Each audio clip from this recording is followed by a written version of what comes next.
আসসালামু আলাইকুম, কেমন আছেন সবাই? নিশ্চয়ই ভালো আছেন। কয়েকদিন ধরে বেশ গরম পড়ছে, আর গরমে আমাদের বেশি বেশি পানি খাওয়া উচিত। তো পানির পরিবর্তে যে ফলগুলোতে অনেক বেশি পানি রয়েছে ওই ফলগুলো খেতে পারেন, যেমন তরমুজ। এই তরমুজটা দেখুন, একদম ফ্রেশ, মানে মনে হয় কালকেই জমি থেকে উঠানো হয়েছে, এরকম ফ্রেশ তরমুজ। তো এই তরমুজ খাওয়াটা খুব ভালো স্বাস্থ্যের জন্যে। তরমুজ কিনতে পারাটাও একটা বুদ্ধিমানের কাজ। তো আপনি কোন তরমুজটা দেখে বুঝবেন যে এই তরমুজটা আসলে প্রকৃত অর্থে অনেক বেশি পাকা, সেটার একটা কৌশল আছে। কৌশলটা আমি আপনাদের শেখাই। এই যে দেখুন, এখানে কিন্তু তরমুজের ফুলের অংশটা, তো এই ফুলের অংশটা যত ছোট হবে তরমুজটা আসলে প্রকৃত অর্থে ততটাই পাকা। এই তরমুজটা দেখুন, একদম পরিপূর্ণ পাকা। আর পরিপূর্ণ পাকা তরমুজের খোসার অংশটা দেখুন, এটা কিন্তু চিকন হয়ে আসে। এখানে দেখতে হয়তো বেশ মোটা লাগছে, কিন্তু এখানে দেখুন, এটা কিন্তু বেশ চিকন। তো আপনারা যদি তরমুজ কিনতে ভয় পান যে কেমন হবে, তো সেই ক্ষেত্রে এই জিনিসটা মাথায় রাখতে পারেন। তরমুজে প্রায় 93 থেকে 95% পানি থাকে। আর সরাসরি পানি খেতে খুব ভালো, কিন্তু স্বাস্থ্যের জন্যও ভালো। তবে পানিযুক্ত যে ফলগুলো, যেমন তরমুজ, ডাব, এগুলো কিন্তু আমাদের স্বাস্থ্যের জন্য বেশ ভালো।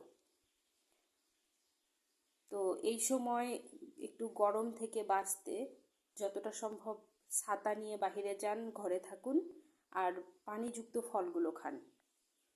এই যে তরমুজের বীজ দেখছেন, এই বীজ কিন্তু আমাদের স্বাস্থ্যের জন্য খুব ভালো। তরমুজের বীজ যদি আপনি খেয়ে ফেলতে পারেন, তাহলে এটা কিন্তু আপনার জন্য একটা বেনিফিট। এই তরমুজটা খুবই সুন্দর পাকা, তবে এই তরমুজটা একটু মিষ্টি কম ছিল। তো এই তরমুজটা খেতে খুব ভালো। আর এরকম দুপুরবেলা গরমের মধ্যে আমার এই তরমুজটা খেয়ে খুবই ভালো লেগেছে। আমি এই যে কেটে খেয়ে ফেলেছি অলরেডি। তো আপনারা চাইলে এখন বেশি বেশি পানিযুক্ত ফল খেতে পারেন। আচ্ছা, আপনারা কি জানেন যে এই তরমুজের খোসা কিন্তু বিভিন্নভাবে রান্না করে খাওয়া যায়?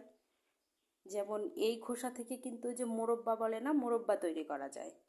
আবার এই খোসায় বিভিন্ন রকমের সবজি রান্না করে খাওয়া যায়।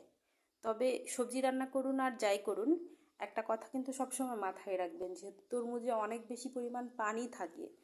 তাই এই খোসা রান্না করে খেলে রান্নাটা কিন্তু একটু পানি পানি লাগবে, অত বেশি মশলাদার রান্না করা যাবে না। আর এটাকে মোরব্বা করতে পারেন।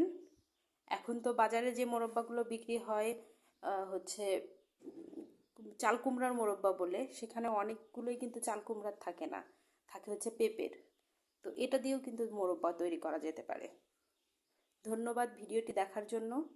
এই গরমে যতটা সম্ভব ঘরে থাকুন, স্বাস্থ্যকর খাবার খান এবং ভালো থাকুন, সেই প্রত্যাশায় ভিডিও শেষ করছি। ধন্যবাদ।